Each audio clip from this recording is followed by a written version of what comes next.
Hello, everyone. This is Ross from Retro Dream Beam. I'm an eBay seller full time. I've been doing this with my fiance Netta for more than 3 years now. Don't forget to like the video and subscribe to the channel. Also, some quick housekeeping. Our September, so last day, which was yesterday of September, the sales were kind of not too good, but overall September was better than last year's by like 3%. I'll take it.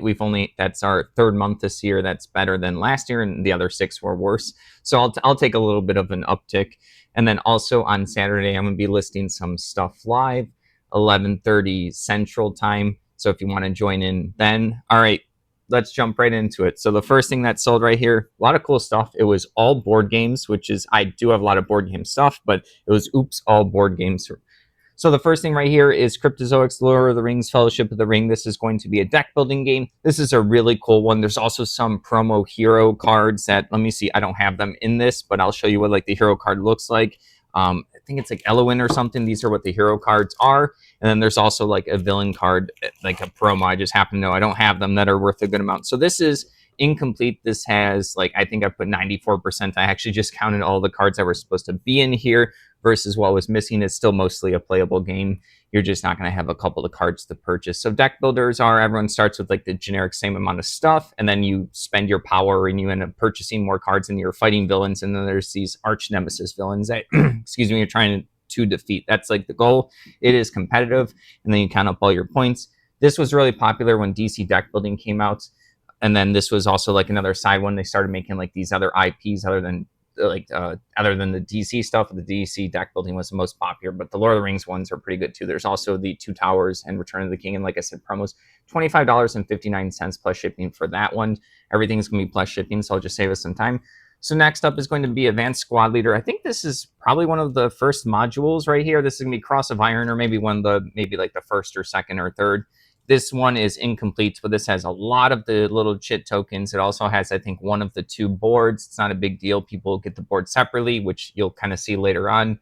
But yeah, this one ended up going, this is what Advanced Squad Leader looks like. It has these like little hex maps. You make like a little scenario, or you pick a scenario sheet. It tells you all of the rules and how the setup and how reinforcements works and any special rules. People like these war games a lot. There's like over 20 or so different modules. There's a bunch of stuff for Advanced Squad Leader.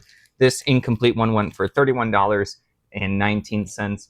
All right, next up is going to be, I'm not sure if this is complete because I must have got these at different times, but this is going to be Kingdom Builder Nomads parts. Like Kingdom Builder is going to be a board game where you have a bunch of these hex tiles and then you're placing down. I played a long time ago, so it's a little fuzzy right now. And I never played the expansion, but you'll have these big hex tiles and you're placing down these little colored cubes of yours, and you're trying to get like points and stuff by like matching up on all the terrains. You'll have little like victory points and tiles and stuff. So this is 2 different incomplete parts of the Nomads expansion. So you have like the rule book right here. And this game was interesting because I think it was by Queen Games, which not too many distributors sold Queen Games back in the day. They also came with a bunch of different language rule books. So this is like the rule book, but there's a bunch of them in different languages. There's some cards and then some of the tiles and tokens right there. And then there was some more bits and pieces. I must have got it at a different time. The person did a combined order of $20.98. I don't know if this completes the expansion, but a lot of this stuff will still be playable, even if there's like a couple things missing.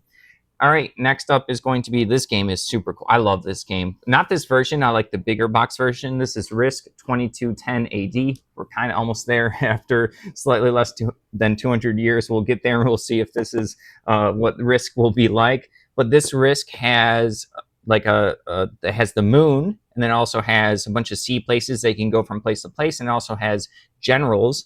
And then within those generals, if you have the general, you can purchase like powers, little cards that you're gonna, oh, watch out, Mindy. I don't know if you're taking up the whole space. But yeah, you'll have these powers which are super cool. It might be like someone attacks you, and right beforehand, if you have that general, you can do like land reinforcements or moon reinforcements. There's like a little nuke power that you have that you like roll dice and get to pick a spot to like get rid of all the troops. I really loved this version of Risk. This was my favorite version. I know a lot of people like the Godstorm one. I've never played the Godstorm one. That also looks pretty cool. But my favorite is Risk Legacy. But this was my #1 Risk game before I played the Legacy version. Legacy one is just amazing. It's just such an amazing experience. I put a note that I spent $2 for this in auction. This ended up going for $13.72. So I almost just got it at the minimum bid, which was $2. I was like, I like that game. Someone else will appreciate it. Seriously, it's a cool one. I like a lot of modern games, but Risk, there's something special about the Risks. And I like the ones with like the extra little abilities like that you can like purchase, you know, and not just the classic just rolling dice, but I still like it. All right, Next up is Onitama right here.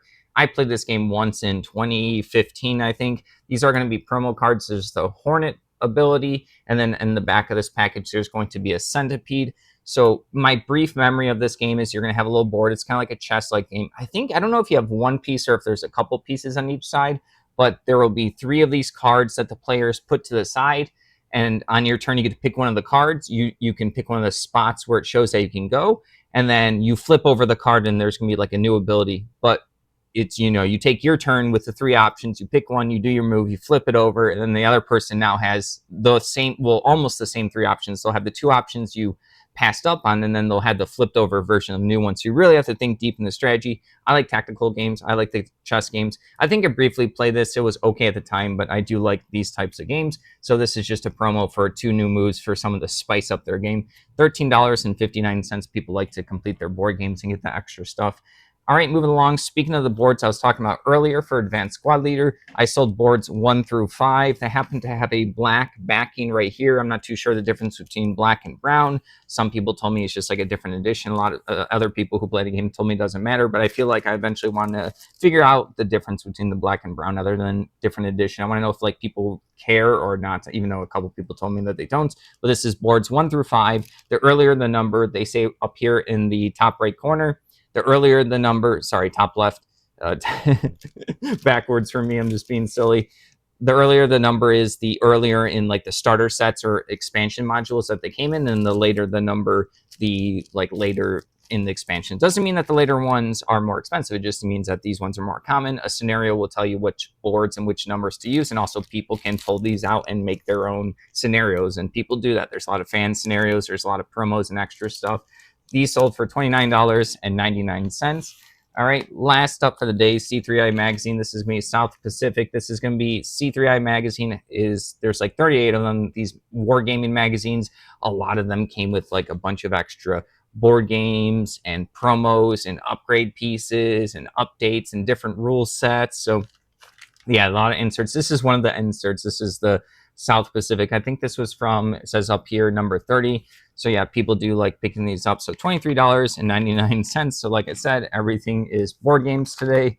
It was still pretty good that I got like some sales last night. It was like one of those situations where we only had like 2 or 3 sales super late into the day, which is pretty bad, which is why the whole like day ended up being a poor day of sales, but woke up into some more sales, which is good.